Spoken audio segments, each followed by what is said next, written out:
নমস্কার বন্ধুরা, আমার নতুন একটা রেসিপিতে আবারও সবাইকে স্বাগত জানিয়ে শুরু করছি আমার আজকের নতুন একটি রেসিপি। আজকের রেসিপিটি এতটাই সহজভাবে বানানো হয়েছে যে যে কেউ বানাতে পারবেন। কোনো রকম আটা মাখা বেলার ঝামেলা ছাড়াই কিন্তু ঝটপট ইনস্ট্যান্ট 12 মিনিটের মধ্যেই তৈরি করে নিতে পারবেন।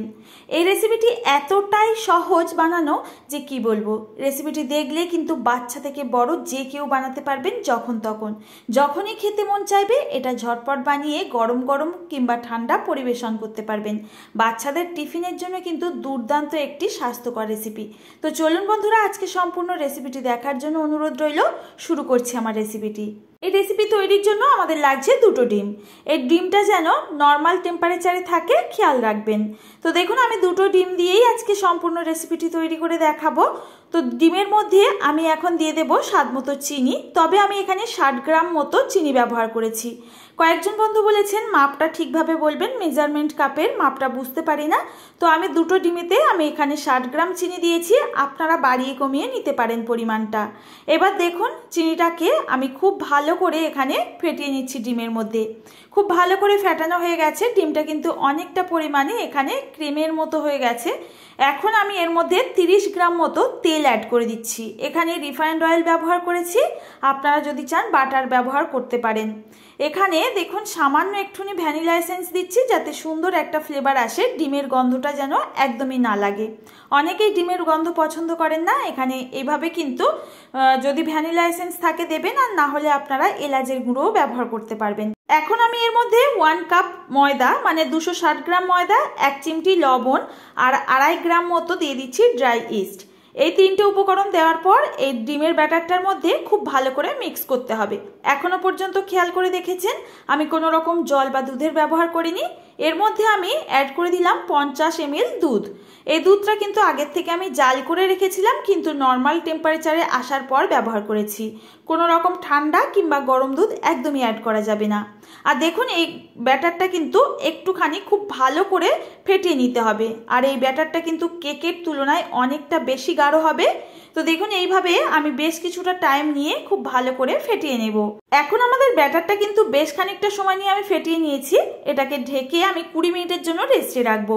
20 মিনিট পর বন্ধুরা ফেরত আসলাম। দেখুন ব্যাটারটা একটু ফুলে উঠেছিল। এই সময় এটাকে আবারও কিছুক্ষণ ফেটিয়ে নিতে হবে। আর এর মধ্যে আমি 50 গ্রাম কিশমিশ অ্যাড করে দিচ্ছি।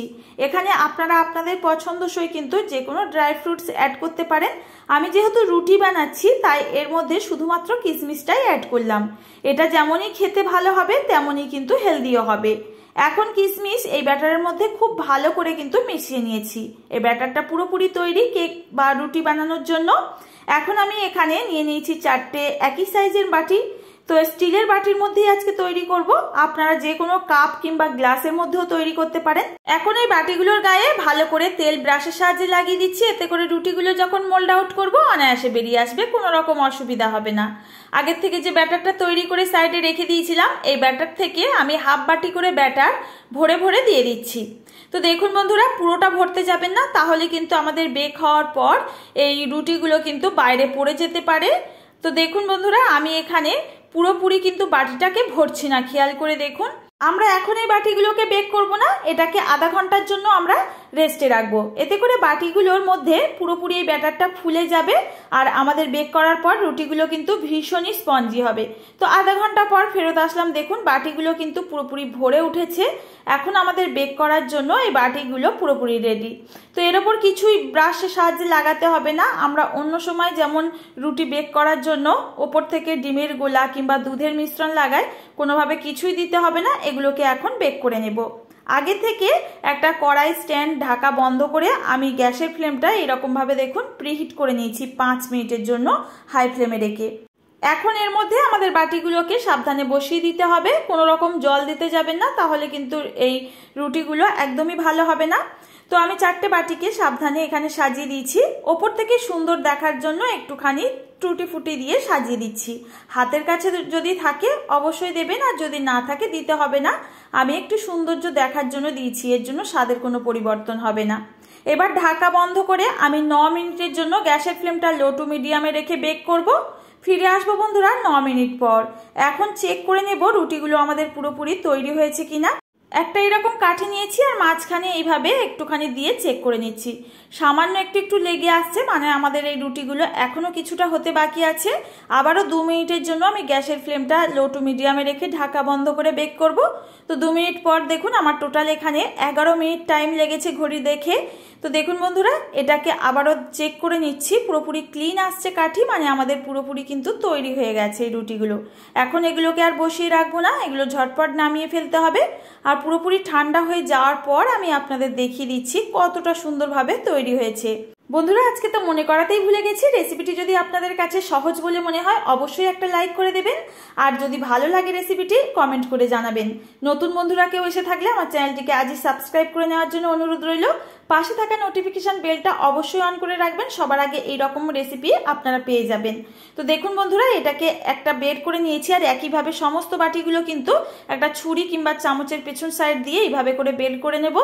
খুবই অনায়াসে কিন্তু বেরিয়ে আসে, কোনো রকম কিন্তু ভেঙে যাওয়ার সম্ভাবনা নেই, আর ভীষণই কিন্তু স্পঞ্জি আর একেবারে কিন্তু জালিদার হয়। বাচ্চা থেকে বড় সকালবেলা ব্রেকফাস্টে কিংবা স্কুল টিফিন হিসাবে কিন্তু দারুণ একটা রেসিপি আপনারা তৈরি করে বাড়িতে রেখে দিতে পারেন, স্কুল টিফিনের জন্য কিন্তু পারফেক্ট হয়। তো এইভাবে যদি তৈরি করে দেন বাচ্চারা তো খুশি হবেই, তার সঙ্গে বড়রাও চায়ের সঙ্গে যদি এইরকম রুটি পায় ভীষণ মজা করে খাবে। একটা এখন কেটে দেখিয়ে দিচ্ছি কতটা স্পঞ্জি হয়েছে আর কতটা জালিদার। আপনারা আশা করছি দেখেই বুঝতে পারছেন কতটা স্পঞ্জি হয়েছে।